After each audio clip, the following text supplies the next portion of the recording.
ধনী হওয়ার আগে অনেকগুলো লক্ষণ আছে। তোর মধ্যে আজকে বিশেষ 10টি লক্ষণের কথা বলবো। তবে অভাব অনটন, রোগ ব্যাধি দিয়ে পরীক্ষা, নানাবিধ কষ্ট দুঃখ দিয়ে আল্লাহ পাক যে পরীক্ষা দেন এটা বলবো না। কারণ অনেক গরিবের উপরেও আল্লাহ পাক দুঃখ কষ্ট দিতে পারেন। আল্লাহ দুঃখ কষ্ট দেন, রোগ ব্যাধি দেন মানুষকে তার ইমানের পরীক্ষা নেওয়ার জন্য।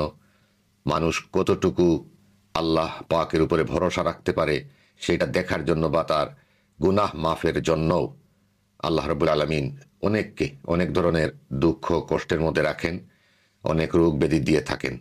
এটা যে ধনী হওয়ার একটা লক্ষণ সেটা বলা যাবে না, তবে অনেক ক্ষেত্রে এটা হতে পারে। তবে আমি আজকে এমন 10টি লক্ষণের কথা বলবো ইনশাল্লাহ, যে লক্ষণগুলো শুনলে আপনি অবাক হয়ে যাবেন।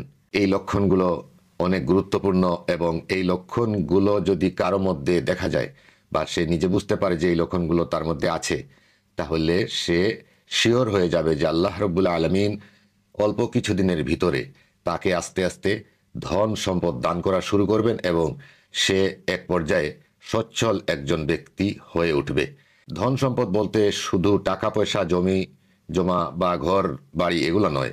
একটা মানুষকে সমৃদ্ধশালী করা, একটা মানুষ যখন আল্লাহ পাকের পছন্দের মধ্যে চলে আসবে তখন তাকে আল্লাহ সর্বদিক থেকে সমৃদ্ধ করেন।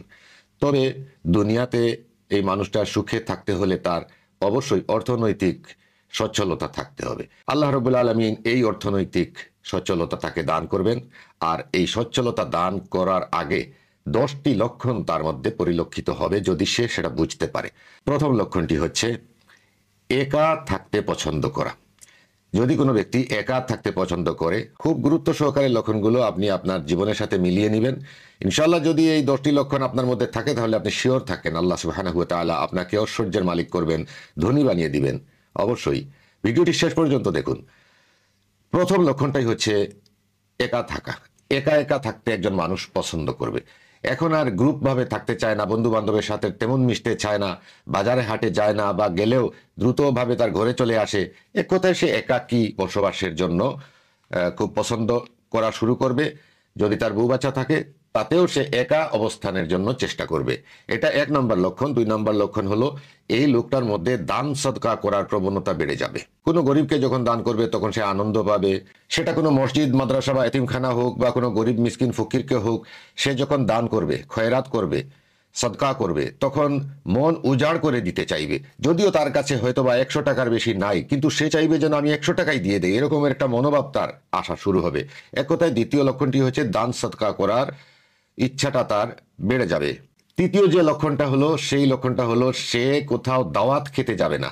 আজকাল অনেককে দাওয়াত দেন, বিয়ের দাওয়াত বা বিভিন্ন ধরনের অনুষ্ঠানের দাওয়াত, কিন্তু ওই ব্যক্তি দাওয়াত খেতে যায় না বা যাবে না। ওই ব্যক্তি সবসময় দাওয়াতকে এড়িয়ে চলার চেষ্টা করে। একান্ত কোথাও না গেলে যখন হবে না তখন যাবে, কিন্তু সে দাওয়াতের সন্ধানে থাকা বা দাওয়াত পেলেই নিজে এবং তার পরিবারের সবাইকে নিয়ে ওইখানে হাজির হয়ে যাওয়া, খাওয়া, এগুলা সে পছন্দ করবে না। তৃতীয় লক্ষণটি হচ্ছে যে দাওয়াত দিলে সে দাওয়াতে যাবে না।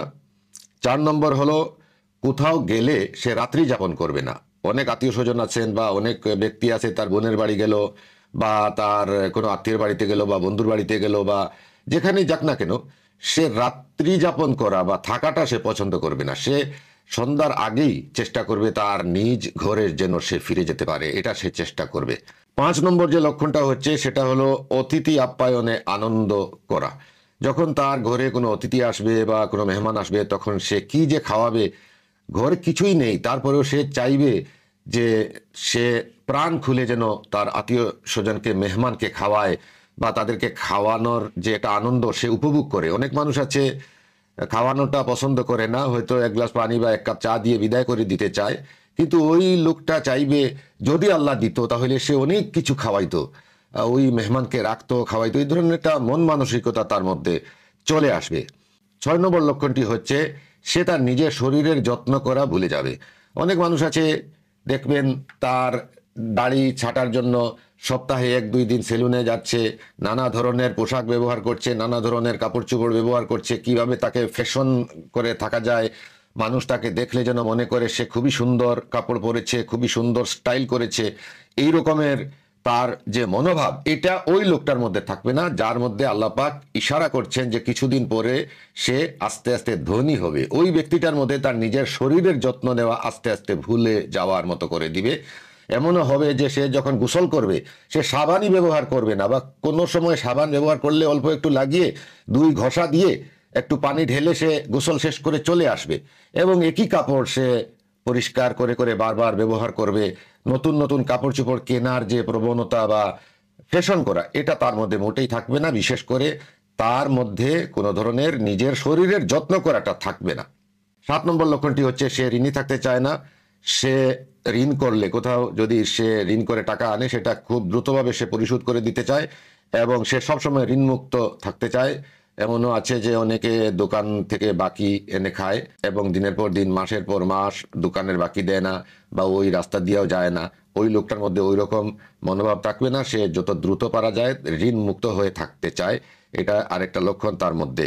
এবং সে ঋণ পরিশোধ করে দেওয়ার জন্য পাগল হয়ে উঠবে, প্রবণতা বেড়ে যাবে কিভাবে ঋণ পরিশোধ করা যায়। যেভাবে পারুক সে চায় যে ঋণ মুক্ত হয়ে সে যেন ঘুমায়, এটা তার মধ্যে একটা প্রবণতা আসবে।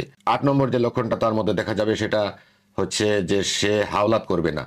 অনেক মানুষ আছে ওর কাছ থেকে টাকা পয়সা হাওলাত করে, একটা অজুহাত বের করেই হাওলাতের জন্য চলে যায়।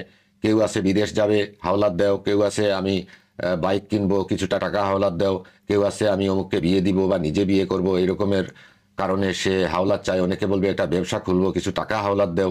এক কথায় সে হাওলাতের ধান্দায় আছে এবং হাওলাত করে। কিন্তু ওই ব্যক্তি যাকে আল্লাহ কিছুদিনের মধ্যে ধনী বানাবেন, সে কিন্তু হাওলাত করবে না।